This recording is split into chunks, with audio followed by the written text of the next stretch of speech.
Oui, je le pense vraiment, le titre de la vidéo n'est pas qu'un simple clickbait pour attirer du monde, je trouve que tous les personnages de ce film, à l'exception du vilain, sont tous insupportables, et que c'est une excellente parodie Marvel. Salut à tous, c'est Cinénam, et aujourd'hui on parle de Thor Love and Thunder de Taika Waititi.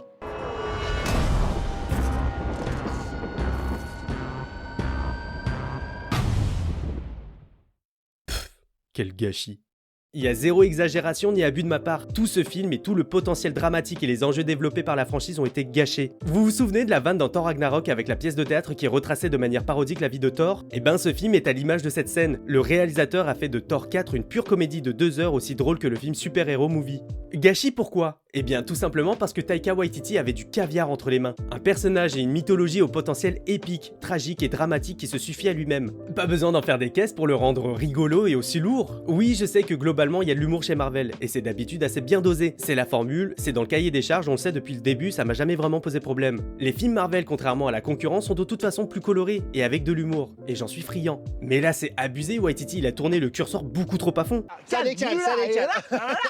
À la rigueur, ça aurait pu être une très bonne comédie. Mais Taika Waititi, c'est ce pote vraiment relou dont les blagues ne font rire que lui. Il s'écoute beaucoup trop parler, c'est insupportable. Je n'arrive pas à retrouver une vanne qui m'a fait rire parce qu'elle était drôle. Tu ris dans ce film pour la lourdeur des blagues. Parce que oui, c'est mathématique, tu peux pas avoir autant de vannes dans un même film sans que statistiquement il n'y en ait pas une qui te fasse pouffer ou sourire ne serait-ce qu'un peu. Le problème avec cet humour omniprésent, c'est que ça impacte énormément la narration du film. Déjà, à quel moment dans le MCU Thor est devenu aussi lourd et presque stupide? Je ne reconnais pas le personnage, il a été complètement réécrit. C'est vrai, il était déjà un peu comme ça dans les 2 ou 3 derniers films, mais pas autant. C'était dosé et maîtrisé. Là, il régresse. Ça peut passer dans Thor Ragnarok, il démarre le film en étant pitre, et à la fin, il devient ce puissant personnage emblématique ayant atteint le niveau 100. Là, dans Thor 4, il redémarre niveau 100, mais il est toujours aussi lourd, avant de se calmer vers la fin du film. C'est juste nul d'avoir cette sensation que ce personnage n'évolue pas et stagne d'autant. Pareil pour le personnage de Natalie Portman, à quel moment elle est devenue comme elle est dans ce film, j'en ai aucune idée. Tessa Thompson est là sans vraiment être présente, Russell Crowe, le réalisateur, lui a craché au visage et a uriné sur le personnage de Zeus, mais bon, ça, en vrai, ça m'a un peu fait rire.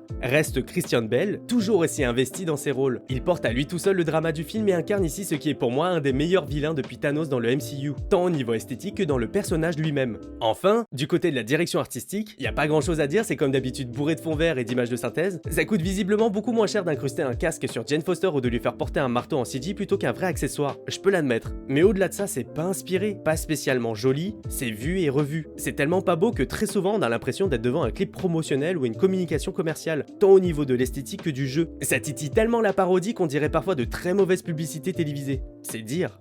Il y a juste une scène qui paraît plus inspirée et plus travaillée que les autres, elle se trouve en seconde partie du film et ne dure pas assez longtemps à mon goût, mais elle a le mérite de rehausser un peu le niveau du métrage. La musique par contre est vraiment très éclipsée. Je saurais même pas fredonner le thème musical tellement je l'ai trouvé absent, étouffé par des morceaux rock et metal aussi hors sujet qu'inutiles. Seul truc à sauver ce serait les costumes, que j'ai trouvé très jolis et réussis, même s'ils ne plairont pas à tout le monde, j'ai quand même trouvé ça très sympa. Alors, laisser carte blanche au réalisateur? Oui. Laisser carte blanche à un Taika Waititi? Non. Après, le film passe quand même très vite, il n'y a pas de problème de rythme ou de scénario, le fond est plutôt irréprochable, c'est la forme qui ne va pas. Ce film se place un peu nulle part dans la chronologie. Il est vraiment HS par rapport à l'univers Marvel développé au cinéma. Mais est-ce que c'est pas ça aussi, Marvel? Des histoires un peu hors du temps, racontées simplement pour le plus grand bonheur des uns et des autres? Suivre les aventures de nos héros préférés sans forcément que leur histoire n'ait d'impact sur le lore du MCU, et sans que ça nuise ni n'influence d'autres films en parallèle? Est-ce qu'on n'aurait pas oublié de regarder ces films pour ce qu'ils sont? C'est-à-dire du divertissement, sans réfléchir à la gigantesque frise chronologique développée par Kevin Feige et Marvel Studios? Il faut simplement débrancher son cerveau pour profiter du spectacle. Et encore, le résultat n'est même pas garanti.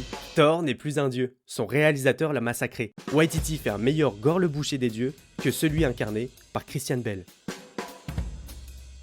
Si vous êtes là, merci d'avoir regardé cette vidéo. N'hésitez pas à commenter, j'aimerais vraiment savoir ce que vous avez pensé du film, à mettre un pouce en l'air si ça vous a plu, ça m'aiderait énormément, et surtout à vous abonner pour voir plus de contenu dans ce format court. Salut!